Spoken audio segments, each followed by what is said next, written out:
Voilà, on peut aujourd'hui vous proposer l'essai de la Nissan Ariya, qui est attendue depuis un moment déjà. Elle devait sortir en 2020, mais en 2023. Mais bon, elle est là et Olivier va nous en parler tout de suite.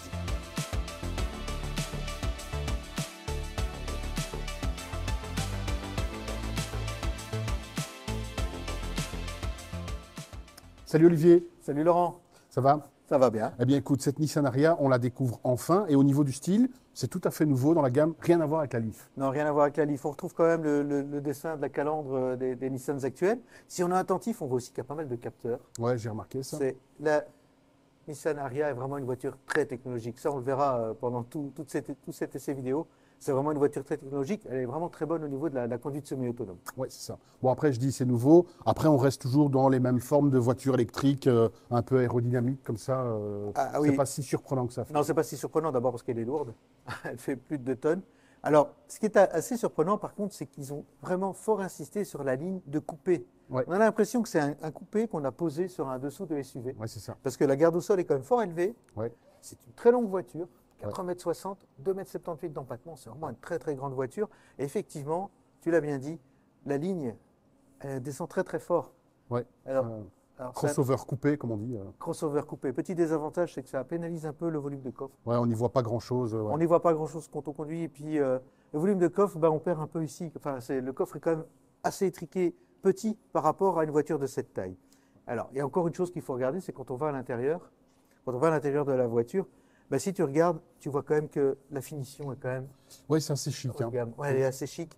Ils ont fait de gros efforts, ça on le verra quand on prendra le volant tout à l'heure. Tu verras, il y a des petites surprises à l'intérieur. Au niveau technologique design, c'est vraiment une voiture un peu différente de ce qu'on connaît chez Nissan. Hein. C'est la voiture, il y a tout un travail en subtilité sur le style. C'est vrai qu'elle ressemble à quelques voitures électriques de ce gabarit-là, mais il y a quand même quelque chose qui la rend unique. C'est ça. Ouais, c'est pas moche en tout cas. Ouais, c'est une voiture qui passe pas inaperçue.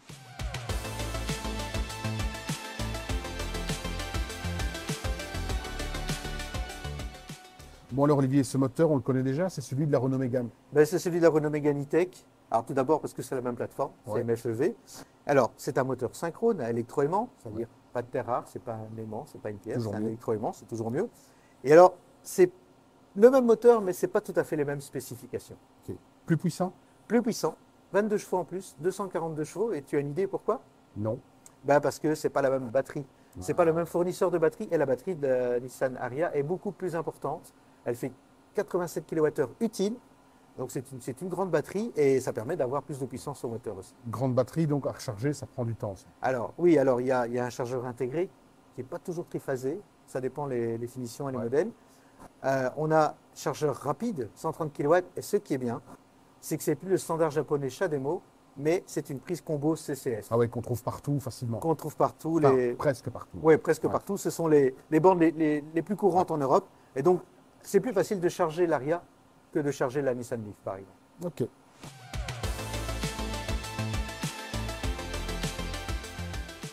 Bon alors Olivier, cette Nissan Ariya partage sa plateforme avec la Renault Mégane. Et donc, est-ce que ça roule comme une Renault Mégane? Alors, ça ne roule pas comme une Renault Mégane. Ça, c'est clairement... D'abord, c'est une voiture beaucoup plus grande, plus lourde. Et alors, le réglage du châssis est quand même bien différent.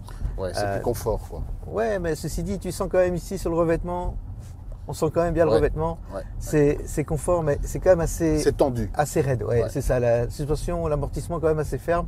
Donc c'est assez raide. Donc les irrégularités, elle n'aime pas trop. Il faut quand même du bitume lisse pour qu'on puisse parler d'une voiture confortable. Sur les mauvais revêtements belges, c'est pas vraiment ça. On est quand même un peu secoué. Alors la direction en plus, c'est pas qu'on soit complètement dans la semoule non plus, mais elle manque un peu de précision pour une conduite dynamique. Ouais, bon, c'est pas fait pour rouler dynamiquement non plus. Non, ça accélère très bien, mais c'est pas fait pour rouler dynamiquement. Ce qui est bien aussi, c'est le one pedal. Alors il n'est pas aussi strict et aussi fort que dans la Nissan Leaf. Il est beaucoup plus doux et surtout, il est plus intelligent. C'est-à-dire qu'il s'adapte au trafic et à l'environnement via les informations de cartographie. Et donc, le ralentissement de la voiture va tenir compte de l'environnement. Okay. Et donc, c'est pas one-off, c'est pas on-off. C'est pas on-off, c'est vraiment beaucoup plus subtil et beaucoup plus doux. Et donc, ça incite à utiliser le one pedal. En fait. Mais sinon, donc, tu disais, alors c'est une voiture un peu plus confort, quoique un peu tendue, mais on peut aller en vacances avec cette voiture? Alors, elle a quand même une belle autonomie, hein, avec une batterie de 87 kWh, comme on consommera à peu près 20 kWh au 100 km, on peut faire ces 2 heures d'autoroute tranquille. Mais le problème, c'est que la batterie, elle ne peut se recharger en charge rapide qu'à 130 kW. Ah oui. Alors, c'est beaucoup et pas beaucoup à la fois, parce que bon, 130 kW c'est pas mal, on a connu pire, mais pour une batterie de 87, ça prend quand même du temps. Alors heureusement, il y a une petite astuce, il y a un petit bouton qui permet de préchauffer la batterie pour qu'elle accepte la charge la plus rapide possible sur la borne. Dès que tu branches, comme ça, voilà. tu as la puissance max dès que tu branches. Voilà, comme ça on n'a pas la surprise de voir la batterie à 50 kW, on se dit on en aura pour 2 heures. Non, ça heureusement, elle permet de pouvoir anticiper les charges rapides et donc ça permet de pouvoir recharger en 30-40 minutes et repartir. Ouais.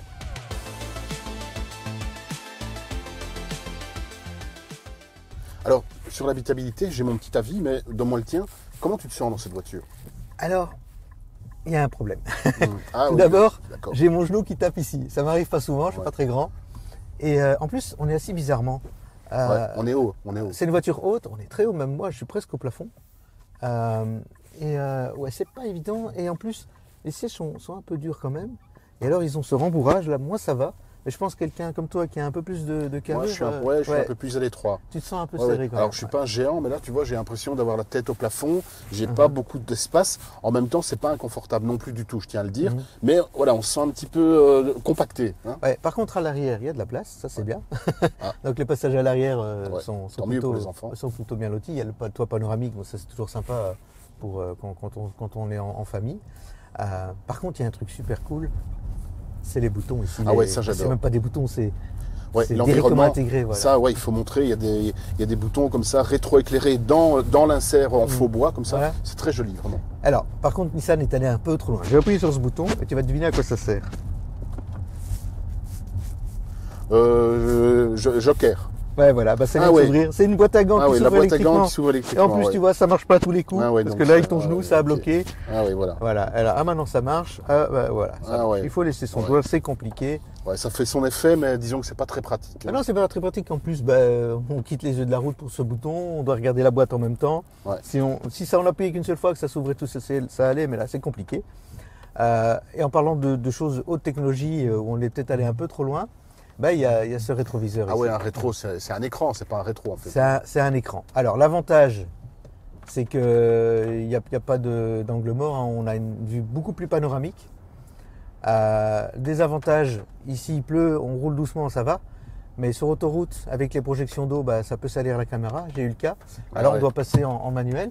Là, on a le miroir classique. Le problème, c'est que le champ de vision est très restreint à l'arrière. Oui, je vois ça. Ouais. Donc voilà. Voilà, tu vois, ça c'est le trop de technologie, parfois, ça se discute. Alors oui, c'est pas mal parce que ça donne une bonne vision, notamment on peut voir un enfant qui passe à l'arrière qu'on ne pourrait pas voir avec le miroir normal. Il faut un peu habituer ses yeux aussi parce qu'au début on a tendance à vouloir regarder que ça. Ouais. Alors c'est pas la première voiture que je conduis avec ça, donc mon cerveau a compris maintenant, donc je suis attiré plus par la route que par le rétro.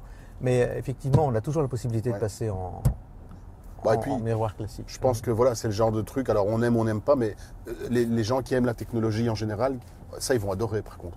Oui, c'est quelque chose de sympa, mais il faut se rendre compte. Il faut être dedans, il faut être ouvert. Il faut être ouvert à ça.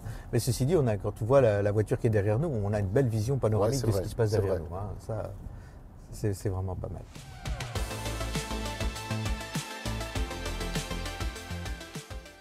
Bon, c'est une voiture électrique d'un certain standing, donc c'est sûr, ça va coûter cher. Ça va coûter cher comment? Alors, la version avec la batterie de 63 kWh, qui est la petite batterie, 60 000 €. Pompe à chaleur de série. Mais attention, il n'y a pas le chargeur 22 kW, c'est-à-dire que celle-là, si on la charge sur une petite borne semi-rapide, lente, on a pour 20 heures de charge. Donc, pour avoir le chargeur 22 kW, on rajoute 1 000 €. Voilà, le cuir, faux cuir, 1 000 €. Ouais. Alors, cette version-ci, par contre, elle est complète. À part les jantes, 1 000 € et le simili-cuir. Elle s'appelle comment cette version? C'est Evolve. Okay. Mais celle-ci, elle a la grande batterie de 87 kWh. Celle-ci, 67 000 €. Si on rajoute des jantes qui ne sont pas celles de série et le faux cuir, on est à 69 000 €. Oui, donc clairement, c'est une voiture encore qui s'adresse au public des voitures de société et des indépendants. Voilà, exactement, parce qu'ils bénéficient de la déduction fiscale à 100%. Pour les particuliers, c'est un gros investissement parce qu'on n'est pas dans une voiture de luxe et de prestige non plus. Elle a beau avoir son style, être très technologique. On n'est pas dans une marque premium ni une marque de luxe, donc c'est quand même un gros budget pour un très gros une budget. voiture familiale, 69 000 €. Et si on n'a pas encore l'équipement à la maison pour la recharger, il faut encore ajouter ça. Donc voilà, c'est un gros investissement. C'est cher, hein, l'électrique? C'est encore cher l'électrique, ouais.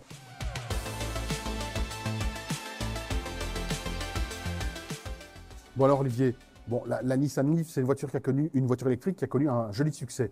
Est-ce que l'Ariya va connaître le même succès? Alors la Leaf était une voiture précurseur. On ne peut pas dire la même chose de l'Ariya. C'est une très bonne voiture électrique, bien conçue, une vraie autonomie, avec la grande batterie en tout cas, qui a beaucoup d'atouts technologiques, mais elle arrive un peu tard parce que la concurrence a déjà ce genre de véhicule. Et en plus, le délai de livraison est de plusieurs mois, voire un an. Donc voilà, parce qu'elle a encore un petit défaut, c'est que la charge, il y a moyen on a des charges rapides plus rapides en tout cas sur d'autres modèles. La concurrence. Donc voilà, la concurrence est là. Ceci dit, ça reste une bonne voiture électrique, ça on ne peut pas le nier. Voilà, elle a son style, elle a ses atouts et à ce niveau-là, on peut dire que Nissan connaît la voiture électrique, sait comment faire des voitures électriques. Mais elle a pris un peu trop de temps avant d'arriver sur le marché. On va voir. On verra. Voilà, alors comme de coutume, vous pouvez retrouver l'essai de la Nissan Ariya dans le magazine Le Moniteur Automobile, évidemment sur notre site, et n'oubliez pas de vous abonner à notre chaîne YouTube où vous retrouverez toutes nos vidéos. Allez, au revoir.